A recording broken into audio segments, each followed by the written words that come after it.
Kata Nabi, yang umurnya panjang, amalannya baik-baik. Sahabat tanya lagi, wa ayyun nasi syarr? Siapakah manusia pula yang paling buruk? Nabi tak kata umur pendek, tapi kata Nabi, man tala umruhu, umurnya panjang juga, wa sa'a amalu, tetapi penuh kehidupan yang umur panjang tadi dengan amalan-amalan yang tidak baik. Tak ada barakahnya. Umur panjang pun tak ada guna. Benda yang tak baik semua dibuat, mendatangkan dosa. Benda yang baik selalu tak sempat nak buat walaupun umurnya panjang, walaupun zahirnya bahasanya banyak. Tapi kalau orang yang penuh dengan barakah, sebab ihsan dia jaga. Kepada Allah pun ihsan, manusia pun ihsan. Walaupun umur pendek, walaupun masa macam tak banyak, tapi sebab barakahnya melimpah ruah, macam-macam kebaikan yang dapat berbuat. Saya buat satu contoh tentangnya. Contoh, kita tahu yang namanya Khulafa Ar-Rasyidin itu ada 4. Ini yang masyhur, betul tak? Khulafa Ar-Rasyidin ada 4, yaitu Sayyidina Abu Bakar, yang kedua Sayyidina Umar, yang ketiga Sayyidina Uthman, yang keempat. Bagi sebahagian ahli sejarah, mereka mengatakan Khulafa Ar-Rasyidin itu ada yang kelima. Atau kenal siapa yang kelima? Siapa agak-agak? Sayyidina Umar bin Abdul Aziz. Sayyidina Umar, ataupun kita kata Khalifah Umar bin Abdul Aziz. Khalifah Umar bin Abdul Aziz ini bukan sahabat Nabi, datang selepas zaman Rasulullah sallallahu alaihi wasallam, setelah wafat baginda, setelah 4 Khulafa Ar-Rasyidin dah meninggal. Kita tahu kemudiannya selepas Sayyidina Ali, Sayyidina Hasan, Sayyidina Husain menjadi khalifah. Waktu itu bersaing pula dengan Muawiyah bin Abi Sufyan, juga seorang sahabat Nabi. Sampaikan Muawiyah akhirnya dilihat sebagai khalifah, memulakan satu daulah yang namanya Daulah Amawiyah, Umayyad dinasti, ya kan? Lepas Sayyidina Muawiyah meninggal menjadi sebagai khalifah pertama dalam Daulah Amawiyah, anaknya jadi khalifah, kemudian anak jadi khalifah, ikut keturunan. Di antara khalifah-khalifah yang ada ialah seorang yang namanya Khalifah Umar bin Abdul Aziz. Dia mendapat gelaran, sebahagian ahli sejarah mengatakan dialah khalifah yang kelima. Sebab apa? Sebab usaha yang dilakukan, kebaikan yang disebarkan, pencapaian yang dapat dilakukan, sampaikan sepanjang pemerintahan dia sebagai khalifah. Subhanallah, umat Islam ini gemilang, pentadbirannya bersih. Zaman dia lah yang dikatakan, sampaikan bila wang zakat dikumpulkan, nak bagi-bagi pada orang miskin, tak jumpa orang miskin. Padahal sebelum dia, khalifah-khalifah Daulah Amawiyah selepas Sayyidina Muawiyah sebagai khalifah pertama, datang khalifah-khalifah selepas dia, itu telah banyak melakukan perkara-perkara yang melanggar ajaran Rasulullah sallallahu alaihi wasallam. Mereka melumpuhkan kekayaan, merampas hak orang, menganiaya dan menzalimi. Banyak berlaku kalau kita baca sejarah teliti, ya, yang ada. Tapi bila sampai zaman Sayyidina ataupun Khalifah Umar bin Abdul Aziz, dia ubah segala keburukan yang ada. Kecurangan-kecurangan pembesar-pembesar daulah dibersihkan. Harta-harta yang diambil secara jalan tidak benar dipulangkan. Kemewahan-kemewahan yang dinikmati oleh keluarga Amawiyah tadi ataupun keturunan Amawiyah disuruh pulangkan kepada umat Islam dan kepada Baitul Mal.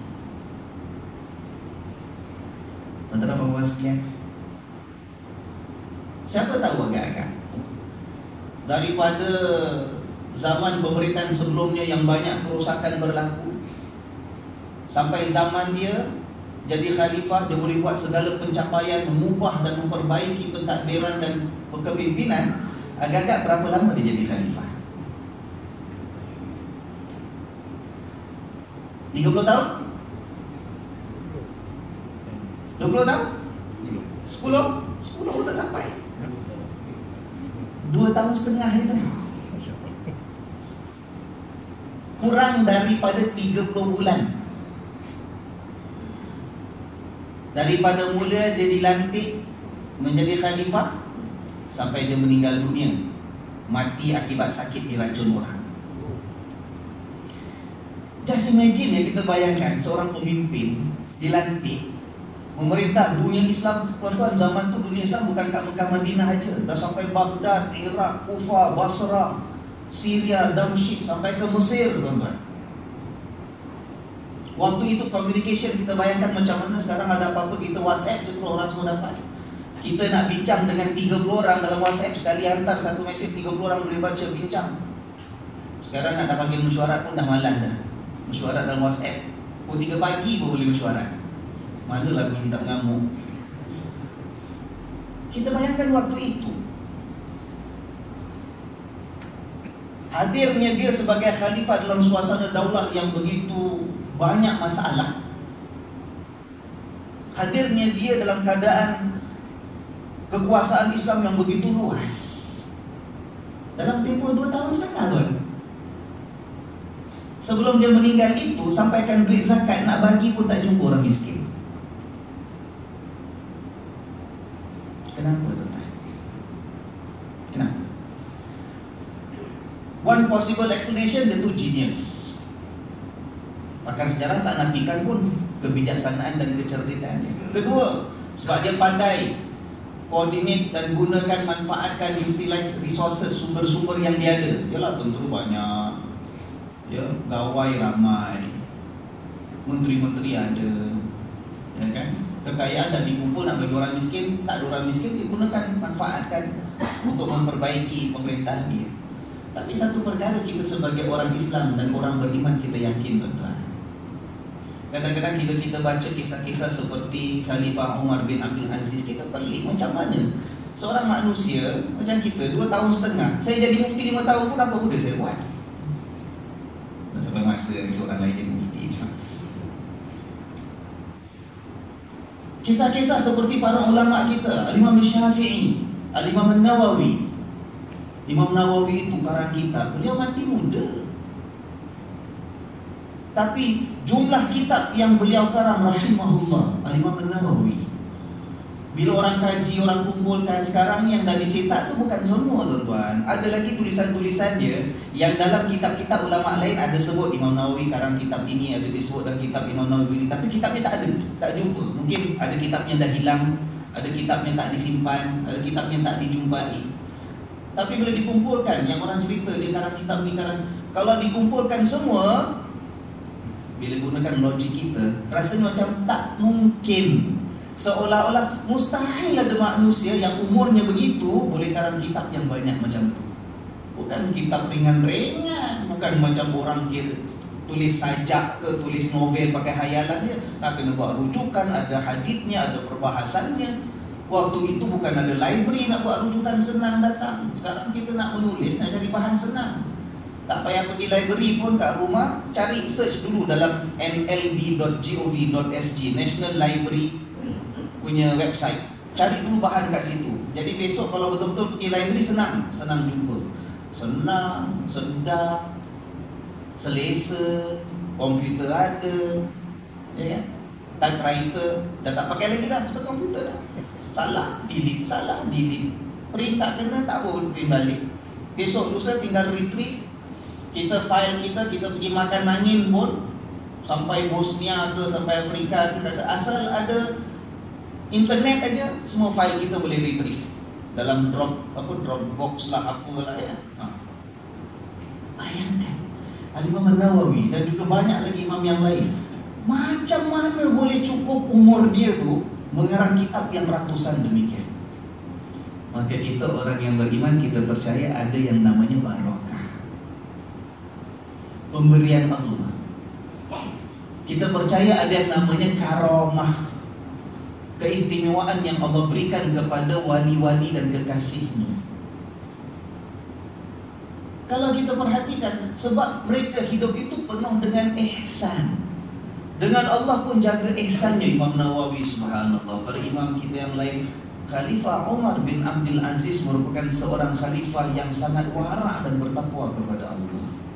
ihsan kepada Allah dijaga. Tuan-tuan, dia dikhabarkan ada riwayat yang disebut bahawa isterinya menceritakan, suami aku yang namanya Umar bin Abdul Aziz itu, sejak hari pertama dia dilantik menjadi khalifah, tiap-tiap malam, hampir tiap-tiap malam, solat isyak di masjid, lepas solat dia duduk menangis. Lama dia menangis sampai dia tertidur di masjid. Bangun-bangun tidur sambung nangis. Penat nangis tidur, bangun tidur nangis sampai subuh, tuan-tuan. Ini di antara kebiasaan Umar bin Abdul Aziz. Tuan-tuan, Umar bin Abdul Aziz seorang yang sebelum menjadi khalifah, pasal dia tu di kalangan keluarga khalifah, ya kan, daripada keturunan Muawiyah juga. Harta ada. Kalau istilah kita kata among the royal family lah. Hidupnya mewah. Umar bin Abdul Aziz sebelum menjadi khalifah dikenali sebagai seorang pemuda, pergi mana-mana orang kenal pasal pakaian di baju dia paling hebat sekali, paling gap. Pergi mana-mana orang kenal dia pasal apa? Bau wanginya hasil daripada atar yang paling mahal, itulah yang dipakai oleh Umar bin Abdul Aziz. Tinggal dalam rumah yang bagai istana. Tapi tuan-tuan, bila dia diserahkan amanah untuk menjadi khalifah, tiba-tiba dia tinggalkan semua kemewahan yang ada. Sebab takutnya kepada Allah, waraknya kepada Allah. Ihsan tadi, ka'an anta'budallah ka'annaka tarahu, kata Nabi. Ihsan ialah kamu menyembah Allah, jaga hubungan dengan Allah seolah-olah kamu nampak Allah. Kalau tak nampak Allah pun yakin dan rasa Allah nampak kita. Itulah yang ada dalam diri Umar bin Abdul Aziz. Bila jadi khalifah saja, ada riwayat sahabat dia menceritakan, bila dia diumumkan di masjid selepas salat Jumaat menjadi khalifah, aku nampak dia dalam keadaan dia itu. Waktu asar aku jumpa dia di masjid, hampir aku tak kenal lagi dia siapa. Kenapa?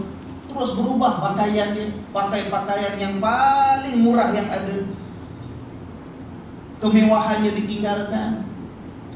Lepas dia diumumkan di masjid pada hari Jumaat bahawa dia menjadi khalifah, keluar masjid disiapkan semua kenderaan-kenderaan diraja.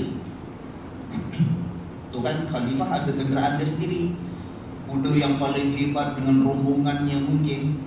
Kita nak naik, tuan-tuan, tak naik. Dia pilih cukuplah dengan kenderaan binatang tunggangan yang aku ada ini, yang memang dia punya aja. Lalu dibawa ke mana? Bawa ke rumah khalifah. Apa istilah kita ya? State residence. Rumah ada khas istana untuk khalifah. Disediakan untuk dia tinggal di situ sebab dia lah khalifah sekarang. Dia kata, aku tak mau duduk di situ sebab dalam rumah itu ada anak-anak si Sulaiman. Sulaiman tu khalifah sebelum dia. Ada orang lain dah duduk situ sebelum aku.